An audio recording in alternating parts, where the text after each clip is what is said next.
മനസ്സുമാർ ഇന്ന് തലശ്ശേരിക്ക് പോകേണ്ട ഒരു ആവശ്യമുണ്ടായി. ഞങ്ങൾ സൂപ്പിക്കുന്ന റെയിൽവേക്ക് തീ പിള്ളേരെ കാണുമ്പോഴത്തേക്ക് ഫുഡ് കിട്ടാതെ നാട്ടിലേക്ക് പോകുന്ന പോലെ ഉണ്ട്. ഈ പാപ്പം പോലെ ഇരിക്കുന്ന നോക്കണ്ട ഓരോ കുത്തക്കട്ട് ഞാൻ കാണിച്ചു തരാം പയ്യെ.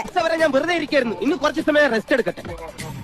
ഫാത്തിമ പോരെ വരുമ്പോഴത്തേക്ക് ഡയറി എടുത്തോണ്ട് വന്ന് എന്തോ തലശ്ശേരിക്ക് പോകുന്നതിന്റെ മെമ്മറി എഴുതിട്ട് വെക്കാനായിട്ടുണ്ട്. ഈ പെണ്ണ് പോരെ കുടി കിഞ്ചി പോകുന്ന പോലെ എല്ലാ കട്ടുമുട്ട എടുത്തോണ്ട് വന്ന് ഞാൻ ചോദിച്ചു ചട്ടി മാത്രം കൂടി എടുക്കാനില്ല നിൽക്കുന്നേ. കിഴക്കേപ്പാടം എന്ന് പറഞ്ഞാൽ അതിമനോഹരമായ ഒരു ഗ്രാമം.